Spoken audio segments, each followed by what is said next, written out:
نماز فجر کے بعد ایک ایسا عمل کہ جس کے کرنے سے غربت کو آپ کے گھر کا راستہ بھول جائے گا۔ بسم اللہ الرحمن الرحیم۔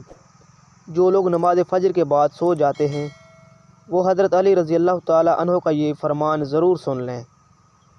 حضرت عائشہ رضی اللہ تعالیٰ عنہ کی روایت ہے، پھر جب مؤذن فجر کی اذان دے کر خاموش ہو جاتا اور فجر طلوع ہو جاتی، یعنی صبح کی روشنی پھیلنے لگتی، تو نبی کریم صلی اللہ علیہ وسلم کھڑے ہو جاتے اور 2 رکعت ہلکی ادا کرتے اور اس کے بعد اپنی داہنی کروٹ پر لیٹ جاتے، یہاں تک کہ مؤذن اقامت کہنے کی اجازت حاصل کرنے کے لیے آپ کے پاس آتا تو آپ مسجد میں تشریف لے جاتے۔ حضرت عثمان رضی اللہ تعالیٰ عنہ سے مروی ہے کہ رسول اللہ صلی اللہ علیہ وسلم نے فرمایا کہ صبح کی نماز کے بعد سورج نکلنے تک ذکر خدا میں لگے رہنا رزق میں باعث نفع ہے، اس بات سے کہ طلب رزق کے لیے کونے کونے میں پھرتا رہے۔ سیدہ فاطمہ رضی اللہ تعالیٰ عنہ فرماتی ہیں کہ میں صبح سوئی تھی کہ آپ صلی اللہ علیہ وسلم میرے پاس سے گزرے اور آپ نے مجھے پاؤں سے ہلایا اور پھر فرمایا، بیٹی اٹھو، اپنے رب کی طرف سے رزق کی تقسیم میں شامل ہو جاؤ اور غفلت شار لوگوں کی عادت اختیار نہ کرو۔ اللہ تعالیٰ طلوع فجر سے طلوع آفتاب تک رزق تقسیم کرتے ہیں۔ حضرت انس بن مالک رضی اللہ تعالیٰ عنہ سے روایت ہے کہ تلاش رزق کی خاطر نماز فجر سے طلوع آفتاب تک مت سویا کرو۔ حضرت انس سے اس کی وضاحت طلب کی گئی تو فرمایا، اس وقت 70 مرتبہ تسبیح تکبیر استغفار کرنے سے رزق میں برکت آتی ہے۔ حضرت علی رضی اللہ تعالیٰ عنہ سے روایت ہے کہ زمین کی سطح پر کیے جانے والے 3 کاموں کی وجہ سے زمین اپنی تکلیف کا اظہار کرتی ہے۔ ناحق خون بہنے سے وہ غسل جو زنا کی ارتکاب کے بعد کیا جائے، اور طلوع آفتاب سے پہلے سونے سے۔ حضرت ابو زائل فرماتے ہیں کہ ہم صبح کی نماز پڑھنے کے بعد حضرت عبداللہ بن مسعود رضی اللہ تعالیٰ عنہ کی طرف گئے اور ہم نے دروازے سے سلام کیا، انہوں نے ہمیں اجازت دے دی مگر ہم باہر ہی رہے تو ایک باندی آئی اور انہوں نے کہا کہ تم اندر داخل کیوں نہیں ہو رہے ہو؟ تو ہم اندر داخل ہو گئے۔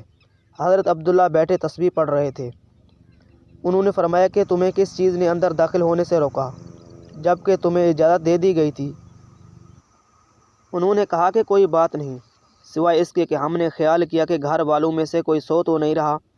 تو عبداللہ نے فرمایا، تم نے ابن ام عبد کے گھر والوں کے بارے میں غفلت کا گمان کیا۔ راوی نے کہا کہ پھر حضرت عبداللہ نے تسبیح پڑھنی شروع کر دی، یہاں تک کہ خیال آیا کہ سورج نکل چکا ہے۔ تو باندی سے فرمایا کہ دیکھو کیا سورج نکل آیا ہے۔ متعدد احادیث مبارکہ میں ہے کہ اللہ تعالیٰ طلوع فجر سے طلوع آفتاب تک اپنے مخلوق میں رزق تقسیم کرتے ہیں، یعنی جو لوگ اس پورے وقت میں غافل رہتے ہیں وہ رزق کی تقسیم سے محروم ہو جاتے ہیں۔ اس حدیث سے یہ بات واضح ہوتی ہے کہ یہ ممانعت صبح صادق سے لے کر طلوع آفتاب تک کے درمیان وقت میں سونے سے ہے، اور اس وقت سونا غفلت شار لوگوں کا رویہ ہے۔ نبی کریم صلی اللہ علیہ وسلم اور صحابہ کرام جب فجر کی نماز پڑھ لیتے تو سورج طلوع ہونے تک اپنے نماز کی جگہ پر بیٹھے رہتے اور ذکر خدا میں مشغول رہتے تھے۔ اس وقت اللہ تعالیٰ کی ذکر کرنا باعث رزق نفع ہے۔ آج کل ہمارے معاشرے میں یہ ٹرینڈ بنا ہوا ہے کہ نوجوان رات کے 2 بجے یا 3 بجے تک فیس بک اور واٹس ایپ وغیرہ پر لگے رہتے ہیں، پھر ان سے صبح کی نماز بھی ادا نہیں ہوتی اور دوپہر کے 12 بجے تک آرام فرما رہے ہوتے ہیں، اور گھر میں کوئی ایسا انسان نہیں ہوتا جو انہیں ایسا کرنے سے باز رکھے۔ آج ہم آپ کو بتائیں گے کہ حضرت علی رضی اللہ تعالیٰ عنہ نے ایسے نوجوانوں کے بارے میں کیا فرمایا اور ان کی قسمت میں کیا کچھ لکھ دیا جاتا ہے جو لوگ ایسی لپیٹ میں آ چکے ہیں۔ حضرت عبداللہ بن عباس رضی اللہ تعالیٰ عنہ سے روایت ہے کہ جو شخص صبح سے صبح تک ایسے پڑا رہتا ہے تو اس عمل کو اسلام نے سخت ناپسند قرار دیا ہے کہ دوپہر کے علاوہ کسی اور وقت میں مت سویا کرو، جسے قیلولہ کہا جاتا ہے۔ وہ دوپہر کے اوقات میں ہی ادا کیا جاتا ہے اور یہ عمل ہمارے نبی صلی اللہ علیہ وسلم بھی کیا کرتے تھے۔